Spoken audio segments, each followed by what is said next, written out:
अध्यक्ष जी, कांग्रेस प्रवक्ता जो इसी सदन के सदस्य हैं, वो कहते हैं कि अन्ना हजारे ऊपर से नीचे तक भ्रष्टाचार में संलिप्त है।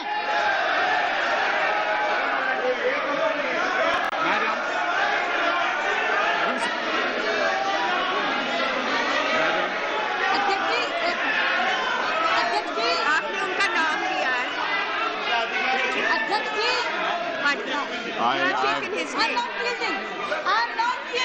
No, you have taken my name. You have named me. You have taken my name. I'm sorry. She has taken my name. You have taken his name. आपने नाम लिया है उनको, आपने नाम उनका लिया सुषमा जी। अध्यक्ष जी, उनका नाम लिया है ना, तो उनको वो स्पष्टीकरण देंगे, वो अपनी बात रखें। बशीर बद्र का एक शेर है, नहीं आपने दुश्मनी जमकर करो, उनको बोल दुश्मनी जमकर करो, पर इतनी गुंजाइश रहे, फिर कभी हम दोस्त बन जाएं तो शर्मिंदा ना हो। ये सरकार जरा सर उनको बोलने दीजिए। कपिल, आपने उनका नाम लिया है इसमें। Thank you very much. The distinguished leader of the opposition has taken my name and alleged that I have called some people corrupt. I'm afraid that that is not true. At no stage, at no point in time have I made any allegations against any members of the Anna Hazare team. I don't know where you get that information from. It is unfortunate. It is unfortunate that you have made that allegation. It is most unfortunate that you have made that allegation. I don't know where you've gotten that information from. Madam, एक company किसने कहा था? और मैंने नाम लेकर कहा कि कांग्रेस के प्रवक्ता इसी सदन के सदस्य हैं। बल्कि मैं तो उन्हें सलाह देना चाहती हूँ, मनीष तिवारी जी को, कि आपका राजनीतिक जीवन अभी शुरू हुआ है, पहली बार सांसद बनकर आए हो, थोड़ा भाषा का संयम सीखो। और ये शेर मैंने आप ही के लिए पढ़ा कि दुश्मनी जमकर करो, पर इतनी गुंजाइश रहे, फिर कभी हम दोस्त बन जाएं तो शर्मिंदा ना हो। अध्यक्ष जी, अगले दिन कांग्रेस की मीटिंग हुई और सूत्रों के हवाले से कहा गया कि अन्ना हजारे पर निजी हमला नहीं किया जाएगा, व्यक्तिगत हमला नहीं किया जाएगा। पर आप जानती हैं, कमान से निकला तीर और मुंह से निकली बात कभी वापस नहीं आती। निजी हमला तो हो चुका, व्यक्तिगत हमला तो हो चुका, उसके बाद बचा क्या था। लेकिन मैं आज प्रधानमंत्री जी से पूछना चाहती हूँ कि जो पार्लियामेंट प्रोसेस की बात आप कर रहे हैं, उस पार्लियामेंट प्रोसेस को खत्म करने का काम आपकी सरकार ने किया और आज आप हमारे से बात कर रहे हैं। मैं दूसरी बात कहना चाहती हूँ, प्रधानमंत्री जी, आपने अपने वक्तव्य के पैराग्राफ 11 में लिखा है कि आप नागरिक अधिकारों के बड़े रक्षक हैं। Our government acknowledges the right of citizens to hold peaceful protests. इससे ज्यादा असत्य की बात कौन सी हो सकती है। 4 अगस्त की रात को स्वामी रामदेव के समर्थकों पर, सोते हुए लोगों पर, भजन कीर्तन करते हुए लोगों पर 4 जून की रात को स्वामी रामदेव के समर्थकों पर, सोते हुए लोगों पर, भजन कीर्तन करते हुए लोगों पर जो लाठियां बरसाई गईं, वो नागरिक अधिकारों का रक्षण था। मैं पूछना चाहती हूँ, अभी 9 अगस्त को भारत छोड़ो अंग्रेजों भारत छोड़ो के दिन भारतीय जनता पार्टी के युवा मोर्चा के लोगों पर जो लाठियां बरसा करके अपंग को पूरा विकलांग कर दिया गया, क्या वो नागरिक अधिकारों का रक्षण था? और मैं पूछना चाहती हूँ, बिना 144 धारा तोड़े मयूर विहार के रेसिडेंट से अन्ना हजारे को गिरफ्तार करना क्या नागरिक अधिकारों का रक्षण था? इसीलिए मैंने कहा, वो कह रहे थे वक्तव्य अच्छा है, ये वक्तव्य असत्य का पुलिंदा है। अध्यक्ष जी, जिस तरीके से कल देश उद्वेलित हुआ, लोग भ्रष्टाचार के खिलाफ जो लोग बाहर निकलते हैं, अत्याचार करती है। ये सरकार भ्रष्टाचारी भी है और अत्याचारी भी है। और अभी वहां पीछे से कोई कह रहे थे कि आरएसएस के लोग, अगर आरएसएस का समर्थन किसी आंदोलन को मिल जाए फिर तो गृह मंत्री को पता नहीं क्या हो जाता है, फिर तो वो इतने उत्तेजित हो जाते हैं। मैं पूछना चाहती हूँ प्रधानमंत्री जी, इसी दिल्ली के अंदर जिलानी के नेतृत्व में अलगाववादी आकर के भाषण देकर चले जाते हैं, आपकी दिल्ली पुलिस चूं नहीं करती? उनके नागरिक अधिकारों के रक्षक आप जरूर हैं, लेकिन अगर कोई भगवा वेश में साधु आ जाए, अगर कोई गांधी टोपी लगाए गांधीवादी आ जाए, और अगर कोई आरएसएस का समर्थक आ जाए तो एक ही है, आओ देखो ना ताओ, लाठियां चलाओ। इसलिए मैं पूछना चाहती हूँ प्रधानमंत्री जी, आपने इस वक्तव्य में बार बार दिल्ली पुलिस का नाम लिया। कल चार मंत्री इस सरकार के चैनलों पर जाकर के सरकार का बचाव कर रहे थे। क्या कहते हुए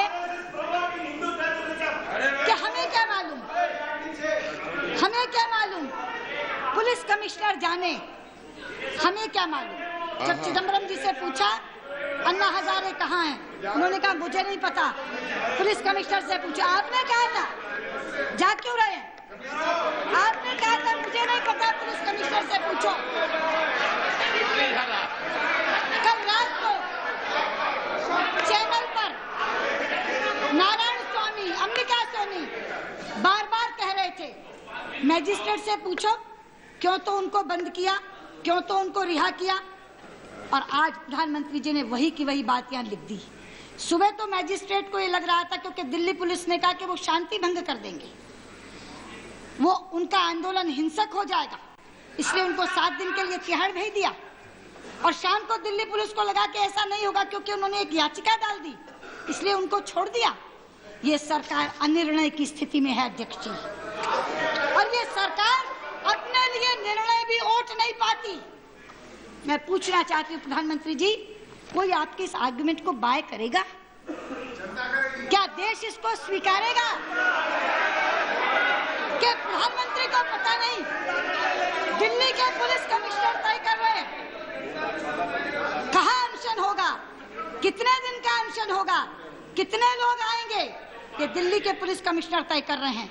और मैजिस्ट्रेट तय कर रहा है कि वो 7 दिन के लिए रहेंगे या शाम के लिए रहेंगे। आपने इसमें कहा है कि हमने कंडीशंस लगाई। मैं पूछना चाहती हूँ, ये कंडीशंस कौन से कानून के तहत लगाई आप कहते हैं कि आप प्रोटेस्ट करने के अधिकार को मानते हैं, लेकिन वो प्रोटेस्ट कितना बड़ा होगा ये आप तय करेंगे, अनशन कितने दिन का होगा ये आप तय करेंगे, कारें कितनी आएंगी ये आप तय करेंगे। कोई 3 दिन के लिए अनशन करे या 9 दिन के लिए अनशन करे, ये सरकार तय करेगी। अरे हमने उस दिन देश की आजादी के 64 वर्ष पूरे किए थे। इस देश ने संविधान बनाया, संविधान ने राइट टू प्रोटेस्ट दिया। जहां तक बिल का सवाल है, आप जानते हैं जहां सरकारी बिल पर हमारी आपत्तियां हैं, अनेक आपत्तियां, वहां जन लोकपाल के तमाम प्रावधानों से भी हम सहमत नहीं हैं। हम कह चुके हैं लड़ाई बिल की नहीं है अध्यक्ष जी, लड़ाई जन लोकपाल बनाम सरकारी लोकपाल की नहीं है। सरकारी लोकपाल एक निष्प्रभावी विधेयक है, ये उसके इंट्रोडक्शन के समय मैंने कहा था। उसको प्रभावी बनाने के लिए स्टैंडिंग कमेटी में हम पूरी कोशिश कर रहे हैं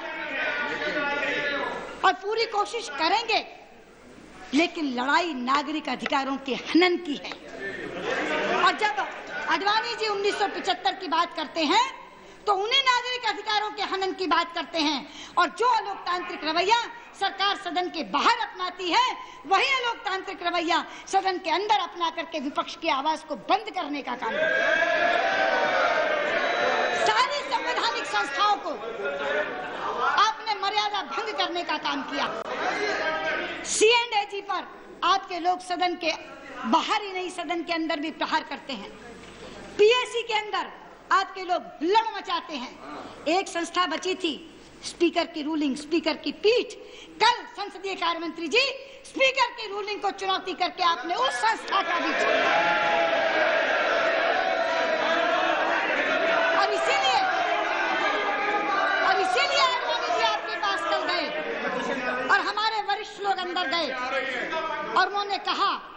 कि कम से कम आपकी रूलिंग का सम्मान तो संसदीय कार्य मंत्री को करना चाहिए, लेकिन वो भी उन्होंने नहीं किया।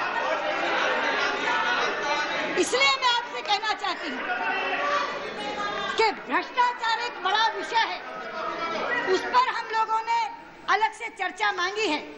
भ्रष्टाचार के विषय पर हम लोग 193 के तहत चर्चा करके इस सरकार की पूरी पोल खोलेंगे, लेकिन ये जो वक्तव्य आपके यहाँ से आज आया है,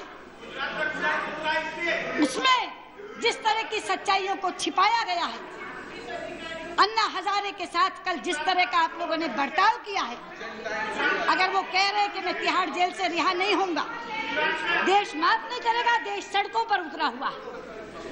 बच्चे यूनिवर्सिटी छोड़कर, कैंपस छोड़कर के बाहर हैं, वकील अदालतें बंद करके बाहर हैं, जेल के अंदर अन्ना हजारे का अनशन चल रहा है। इसलिए मैं आपसे कहना चाहती हूँ, जिस पार्लियामेंट्री प्रोसेस की बात आप कर रहे हैं, उस पार्लियामेंट्री प्रोसेस के साथ हम हैं। हम सुप्रीमेसी ऑफ पार्लियामेंट को किसी तरह अंडरमाइन न होने देंगे, न पहले होने दिया है। 1975 में इसी पार्लियामेंट की सुप्रीमेसी को आपने खंडित करने का काम किया था। ना हम जुडिशरी की सुप्रीमेसी खंडित होने देंगे, ना पार्लियामेंट की सुप्रीमेसी खंडित होने देंगे, लेकिन नागरिक अधिकार सबसे ऊपर है।